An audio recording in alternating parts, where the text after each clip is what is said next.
Live tab. Welcome back to the Raising Smart Kids podcast. This is Yang Pratt, and I am thrilled to have you with us today. Our guest today is Robbie Walker. A native of Idaho, Robbie has been involved in a multitude of performing arts, including dance, music, acting, musical theater, and choir. Upon graduating from high school, Robbie served a 2-year mission in Finland for the Church of Jesus Christ of Latter-day Saints. 1 month prior to returning home, he received an email from his dance school directors offering for him to take over the school. On a whim and a prayer, he agreed. Over the last 10 years, Robbie, along with his extremely supportive and talented wife, have expanded the studio from offering one style of dance with just over 20 students to now serving more than 250 dancers and now offer more than 10 different dance styles and musical instruments. Robbie and his staff strive to create a culture at Idaho Rhythm School of Music and Dance where, in addition to learning proper dance technique and musical scales, students build confidence and commitment within their experience, which can translate into life lessons benefiting them for years to come. He and his wife, Kara, have 4 beautiful children ranging in age from 3 months to 7 years. They are a blessing that create real purpose, joy, and sometimes pain of life. Welcome to the show, Robbie. Thanks, Young, for inviting me. So let's go back to the beginning. Let's talk about your journey into the arts and how the arts has shaped who you've become and what you've been able to do. Great. Well, I started, I guess it goes back to when I was 7 years old, and I suppose even before that, my mom has always been the type of person to make a production of things. Dramatic is another way of saying it, but that's kind of how we were raised in general. But as far as being on stage and performing, I can remember even as young as 5 years old, we'd do little lip-syncing contests over for church and doing things with my siblings. But as far as like in the dance arena, I got started in the dance arena when I was 7, and we had visited a babysitter had invited us to go to a performance that she was involved in, and my sister saw it and caught fire of what was going on and loved it, and so she started taking lessons. And I was just the annoying little brother that would tag along and mimic what she did, and I was a baseball star at the time and on my way to the majors, I think, but Mom had different plans for me when she saw that I was that I had somewhat of a gift there, so she put me on lessons right along with my sister, and I went kicking and screaming for the first year, and then I kind of fell into it from there. So I think the initial reason I fell into it wasn't for the love of the art itself, but because I was surrounded by girls, so that was helpful for me getting dates later on. But then the art caught hold too. And I love that your mom was really such a big influence in seeing what you were interested in and sort of offering you the opportunity to be involved in dance in particular. I know in our area we live in a very small town, so we have very few boys who come and enjoy classes other than our karate classes, which are filled with boys. When you talk to parents and they bring boys to you, what is some extra bit of encouragement that you would tell them about having boys involved in the arts? Yeah, so we don't have a huge number of boys, but the boys we do have, we cherish them because I feel like it adds a lot to their growth and their development as people, and I know it has for me too. And there's a stigma about dancing and boys, and that it's not manly and whatnot, but it certainly served a great purpose in my life in various aspects. And so what I initially do is I like to talk to Dad, so Dad knows that I'm a real person, and I share with him some of the the real life experience that a boy can get from dancing, some of the agility aspects that can supplement what his sports training can do for him, and also it's a social builder too. That I don't feel like other sports can accommodate as much because it's all, hitting pads or whatever. But within the dance world, I feel like there's a lot of a social aspect and a social graces that you can learn that we've used here. So in that aspect, I feel like the boys get that. And those are great lessons to be learned. The agility, I know that's a huge one. Not as much time in their sports arenas are they spending time on working on agility. It's just the drills to actually play the game versus some of the behind-the-scenes things like the agility that needs to be taken into account. And there's also the flexibility and strength and endurance that also comes along with what their dance training gives that really supplements and supports what they're doing elsewhere. But not to take away from the fact that they might be involved in the arts for their life, and that's a great experience, and that's a great thing as well, as a standalone item, not just as a supplementary program for something else that they're involved in, but it certainly can be. And this is a great segue to the next question, which really goes back to, what has been the most valuable lesson that you've learned with your involvement in the arts? So there's been so many, but I've been involved not just in dance, but I've also been involved in drama. I've been involved in debate and in speech events. In high school, I was on the debate team, and I've been in choir, and I've done quite a few different things involved in the arts, community theater, all kinds. I've directed plays, and anyway, been in several different areas of the arts. And the biggest thing or the most important thing I think I've learned is a song actually that I'm teaching one of my dances. It's "Go Big or Go Home." The bigger you are, and if it feels uncomfortable, it's probably the right way to do it. To stretch yourself and to put yourself out there and take risks. That's one of the most important things I think that I have learned. The crazier it feels, the better it looks. That's such a valuable lesson because I feel like sometimes in schools, kids don't learn about going big or going home. Going big is huge for kids and really allows them to not only express themselves, but really to understand what they have to offer the world. Mm-hmm. I agree with that completely. I think that, we as people we're not created to be small. We were created to be great. And as we find those avenues and those gifts and those talents that we've been blessed with and we've been given, we do ourselves a disservice, and we do those around us a disservice by not shining that light and giving that gift to others. Yeah, and I love that. You just said we were created to be great, and I could not agree with you more. That's such an important lesson that I think every kid and every adult really needs to embrace. Yep, absolutely. You have kids of your own, so you understand that as a child these days, there's so many activities for them to choose from, whether it's sports or coming to dance classes. Why is it so important for kids to participate in the arts in this day and age? Good question. Yeah, you're right. It is. They are pulled. They have in our area. We live in a fairly reasonable sized city, and there's a community recreation center, and they offer year-round swimming lessons, and they've got soccer, and they've got got football and basketball, and they've got all types of sports, and then there's intramural sports, and there's different organizations that run soccer camps and clubs, and anyway, all kinds of things. But then there's also technology, and I think it's wonderful that there's so many things to choose from. What I think that the arts does, and I think this goes back to what I was saying about one of the most valuable lessons that I've learned, and also some of the things I've learned from my background, is that when you get involved in the arts, specifically something where you can get on the stage and put yourself out there, you're stretching yourself in a very unique way. Whenever you stretch yourself in a very unique way like that, you grow and you develop and you become better when you take that leap. I've heard it put that more people are afraid of dying than they are of speaking in front of people or getting up on stage. And to me, that's just telling that people need to stretch their horizons a little bit and take a leap. This really goes back to what you were saying earlier, go big or go home.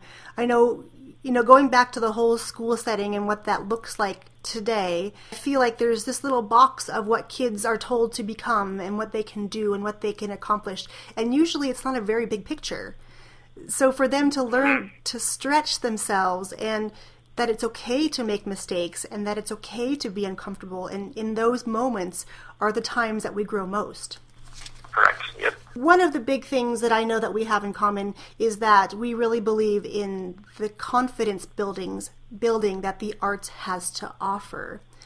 How would you say that the arts build self-confidence?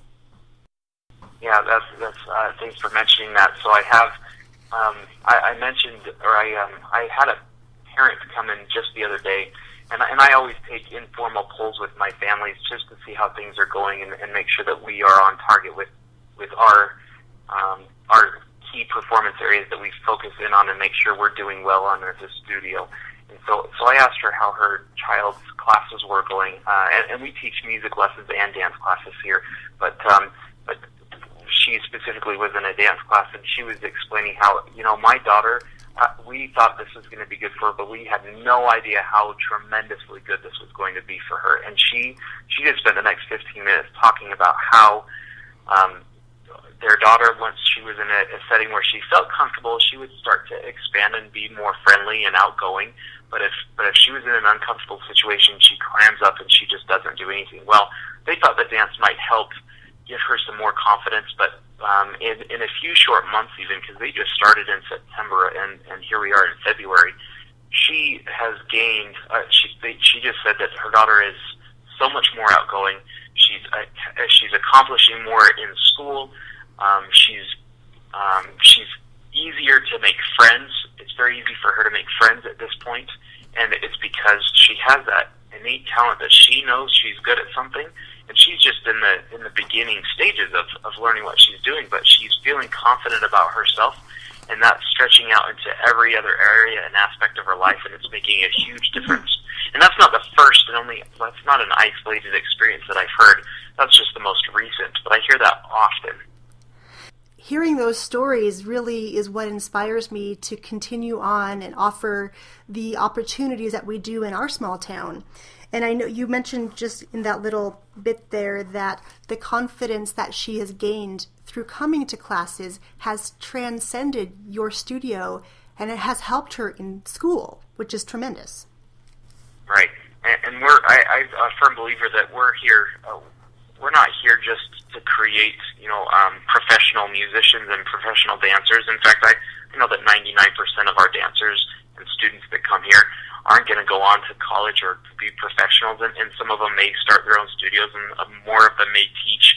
The vast majority will go on to do other things career-wise and be doctors and accountants or family within their family. They'll have different roles that they fill, but the confidence that they learn through the arts will carry out with them throughout whatever they're doing.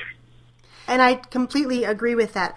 I feel like sometimes it's the great secret of the arts that we are holding on to, that what happens within our classrooms is so much more than coming to learn technique.